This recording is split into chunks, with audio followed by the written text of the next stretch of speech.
Hey there, 8x8 users. You might be wondering, can my screen be recorded or monitored by the 8x8 software?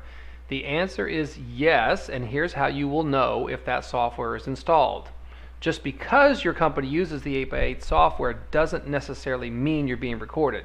The way to check is to look for a little white rocket icon. In the Windows environment, it's usually down here in the corner, in your little icons tray down here in the right-hand corner.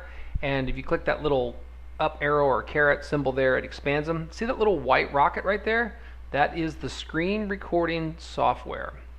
Now, right now, it says connected and it's idle. That means nothing is being recorded and I'm not being monitored. However, if that were to change to like a little red dot on top of that rocket, or when I hover over it, instead of saying connected, it'll say recording, then that means that my screen is either being recorded or I am being monitored live by somebody who's using the back-end software.